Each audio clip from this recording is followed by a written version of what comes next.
প্রধানমন্ত্রীর এই মন্তব্যের পাল্টা সমাজ মাধ্যমে পোস্ট মুখ্যমন্ত্রী মমতা বন্দ্যোপাধ্যায়। যাদবপুর বিশ্ববিদ্যালয় প্রসঙ্গে মোদির উক্তি, সেই প্রসঙ্গে সমাজ মাধ্যমে পোস্ট করে তিনি বলছেন, আপনার সরকারের NIRF র্যাঙ্কিংয়ে যাদবপুর শীর্ষস্থানে, আপনি সেই শ্রেষ্ঠত্বকেই অপমান করতে উদ্যত হলেন।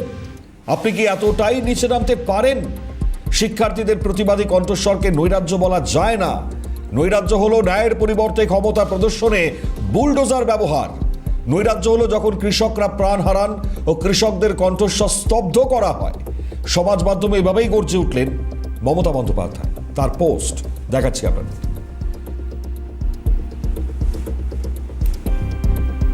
অত্যন্ত তাৎপর্যপূর্ণ প্রধানমন্ত্রীর মন্তব্যের এই পাল্টা মুখ্যমন্ত্রীর বক্তব্য।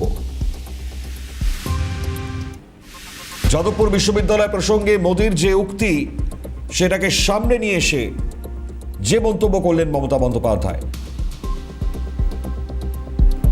NIRF র্যাঙ্কিংয়ে যাদবপুর শীর্ষস্থানে, আপনি সেই শ্রেষ্ঠত্বকেই অপমান করতে উদ্যত হলেন, প্রশ্ন তুললেন মমতা বন্দ্যোপাধ্যায়।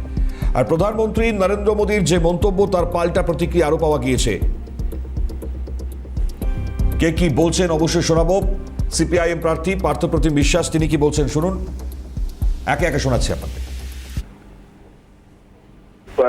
সুর মেলায় না, না প্রধানমন্ত্রী সুরে না মুখ্যমন্ত্রী সুরে। যাদবপুর তার নিজের ঐতিহ্য মেনেই হচ্ছে যে বড় হয়েছে। যাদবপুর স্বাধীনতা আন্দোলনের সময় থেকে যাদবপুর কাদের দয়ায় বড় হয়নি।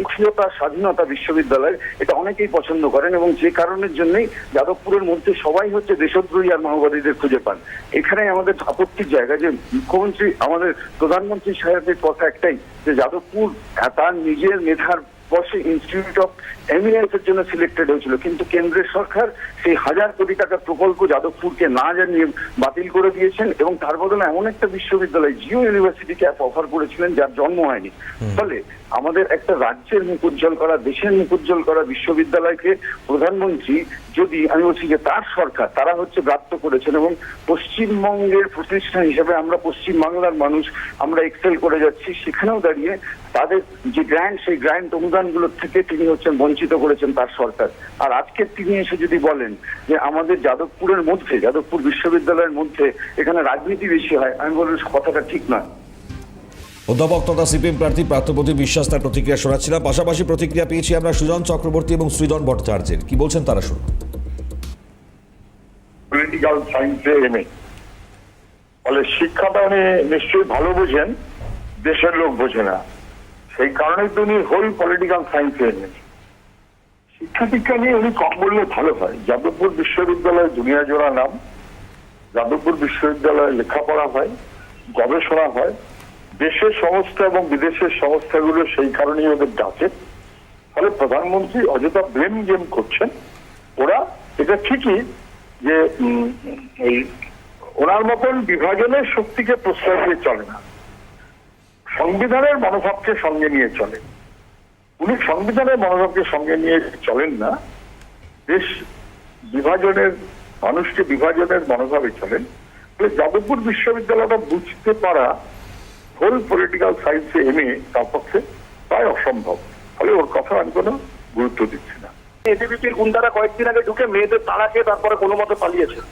প্রধানমন্ত্রী জেনে রাখা ভালো, যাদবপুর বিশ্ববিদ্যালয়ে যে চন্দ্রযান দেখিয়ে উনি নিজের বিজ্ঞাপন করেন, সেই চন্দ্রযানে যাদবপুর বিশ্ববিদ্যালয় থেকে 5টা লোক আছে। যাদবপুর বিশ্ববিদ্যালয় স্টেট এডেড ইউনিভার্সিটিগুলোর মধ্যে ওনার কেন্দ্রীয় সরকারের দেওয়া পুরস্কার অনুযায়ী গোটা ভারতে 1 নম্বর হয়েছে গত বছর। সুতরাং কি প্রোপাগান্ডা, কি ফালতু কথা বললেন কিছু যায় আসে না। আমরা বরং গর্বিত। আমি যাদবপুরের প্রাক্তনী হিসেবে বলছি, আমি CPM হিসেবে বলছি না।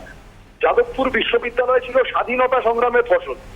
যে RSS স্বাধীনতা সংগ্রামের সাথে বিশ্বাসঘাতকতা করেছিল, ব্রিটিশদের পক্ষে ছিল, সেই RSS এর নেতা, বিজেপির নেতা যদি